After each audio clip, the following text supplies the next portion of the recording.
فرات انسانی تہذیب کو جنم دینے والا عظیم دریا، صدیوں سے تاریخ کے بے شمار واقعات کا امین آج ایک عجب منظر کا شاہد تھا۔ اس کے کنارے تلواروں کی جھنکار، زخمیوں کی آہو بکا اور بہتے لہو کی دھار ایک ہولناک سما باندھ رہی تھی۔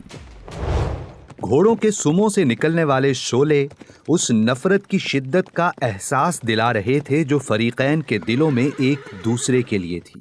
لیکن دکھ اور تکلیف کی بات یہ تھی کہ جب ایک جانب نعرہ تکبیر بلند ہوتا تھا تو جواباً دوسری جانب سے بھی اللہ اکبر کی صدا آتی تھی، کیونکہ ایک بار پھر دونوں اطراف مسلمان افواج ایک دوسرے کے خلاف سفارا تھیں۔ ایک جانب تھے خلیفہ وقت امام علی کرم اللہ وجہہ الکریم، اور دوسری جانب عالم اسلام کے طاقتور گورنر حضرت امیر معاویہ رضی اللہ تعالی عنہ۔ کوفہ سے براستہ کربلا آنے والا لشکر حیدری اور دمشق سے آنے والا اموی لشکر فرات کے کنارے رقہ میں صفین کے مقام پر ایک دوسرے سے ٹکرایا۔ 4 ماہ تک جاری رہنے والے اس خونی مارکے میں 67,000 مسلمان کام آئے۔ ان شہداء میں بہت سے حفاظ، احادیث کے استاذ اور مجتہدین بھی شامل تھے۔ جنگ صفین کہلانے والے اس مارکے میں 93 سالہ صحابی رسول حضرت عمار بن یاسر رضی اللہ تعالی عنہ بھی شہید ہوئے۔ حضور اکرم صلی اللہ علیہ وسلم کے وصال کے محض 26 سال بعد یہ مسلمان گروہوں کے درمیان ہونے والی دوسری بڑی جنگ تھی، جس کا اختتام قرآن کو نیزوں پر اٹھانے سے ہوا۔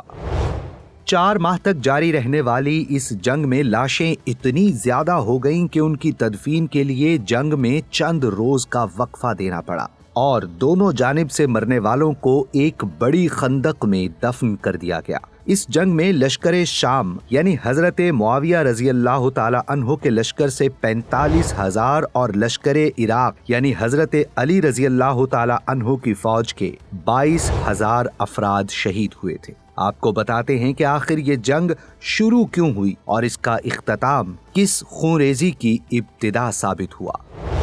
قصہ کچھ یوں ہے کہ جنگ جمل کے بعد حضرت علی رضی اللہ تعالی عنہ نے اسلامی ریاست کے انتظامی معاملات پر توجہ دی۔ آپ نے سب سے پہلے شام کے گورنر حضرت معاویہ رضی اللہ تعالی عنہ سے صلح کی کوشش کی اور انہیں خطوط لکھے۔ دونوں جانب سے سفیروں کا تبادلہ بھی ہوا۔ اسی دوران دارالخلافہ مدینہ سے کوفہ منتقل کرنے کا فیصلہ کیا گیا، جس کی بڑی وجہ کوفے کا بڑی سرحدی فوجی چھاونی ہونا تھا۔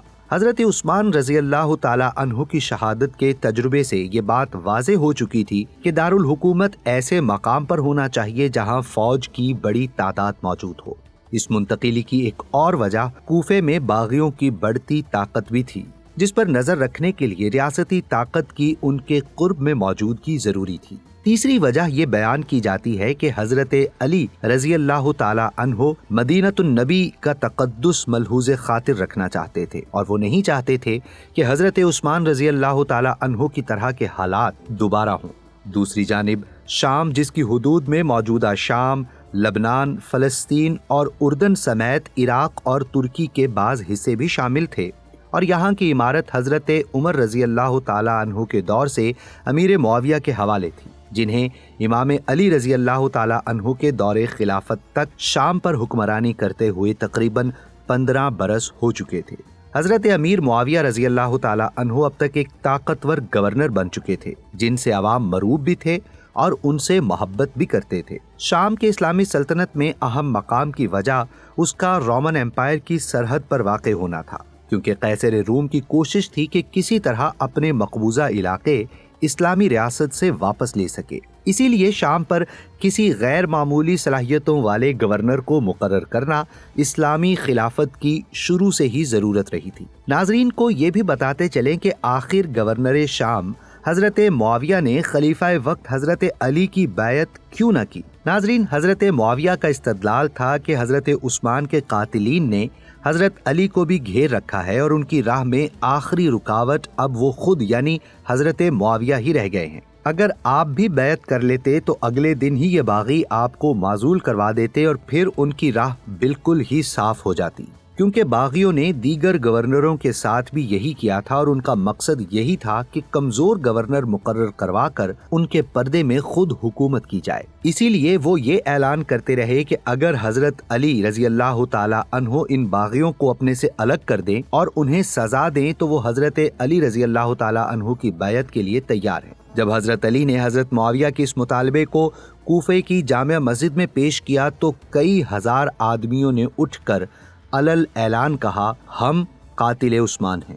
یہ صورتحال خلافت راشدہ کے لیے بڑی چیلنجنگ تھی کہ زیر زمین بغاوت کا لاوا اب ابل رہا تھا، ریاست کو چیلنج کر رہا تھا اور صاف صاف قتل عثمان کا اقرار کر رہا تھا۔ اب مسئلہ یہ تھا کہ حضرت علی رضی اللہ تعالی عنہ بھی امیر معاویہ رضی اللہ تعالی عنہ کا مطالبہ تسلیم کرنے سے انکاری نہ تھے، لیکن وہ باغیوں کو گرفتار کرنے کی پوزیشن میں بھی نہیں تھے۔ آپ نے اسی وجہ سے باغیوں سے حضرت عثمان رضی اللہ تعالی عنہ کا قصاص بھی نہیں لیا تھا کہ اگر ان سے اس وقت قصاص لیا گیا تو ان کے قبائل بغاوت کے لیے کھڑے ہو جائیں گے جنہیں سنبھالنا مشکل ہوگا۔ بالآخر حالات اس نہج پر پہنچ گئے کہ دونوں لشکر ایک دوسرے کے مقابل آن کھڑے ہوئے۔ کوفہ میں خبر پھیل گئی کہ امیر معاویہ رضی اللہ تعالی عنہ لشکر لے کر کوفہ کی جانب بڑھ رہے ہیں، اور جس طرح صوبہ شام عملی طور پر اسلامی ریاست سے علیحدہ ہو چکا، اسی طرح امیر معاویہ رضی اللہ تعالی عنہ باقی ریاست پر بھی قبضہ کرنا چاہتے ہیں، جس کے بعد یہ خونریز جنگ شروع ہوئی جو 4 ماہ تک جاری رہی۔ روایات ہیں کہ صفین کے میدان میں مقتولین کی تعداد بہت زیادہ ہو گئی اور گھوڑے بھی کافی زخمی ہوئے۔ حضرت علی رضی اللہ تعالی عنہ نے حضرت امیر معاویہ رضی اللہ تعالی عنہ کے ساتھی حضرت عمرو بن العاص رضی اللہ تعالی عنہ کو پیغام بھیجا کہ مقتولین بہت زیادہ ہو گئے ہیں، جنگ روک دیجیے تاکہ ہم ان مقتولین کو دفن کر لیں۔ اس پر مقتولین کی تدفین شروع ہو گئی۔ حضرت عمرو بن العاص رضی اللہ تعالی عنہ اس خندق کے کنارے بیٹھے تھے جہاں دونوں جانب کے مقتولین کی تدفین ہو رہی تھی۔ اسی دوران حضرت علی رضی اللہ تعالی عنہ کے ساتھیوں میں سے ایک لاش اٹھائی گئی، جسے دیکھ کر حضرت عمرو بن العاص رضی اللہ تعالی عنہ بھی رو پڑے اور بولے، یہ شخص مجتہد تھا۔ اتنے ہی ایسے لوگ ہیں جو اللہ کے حکم پر سختی سے کاربند تھے مگر شہید ہو گئے۔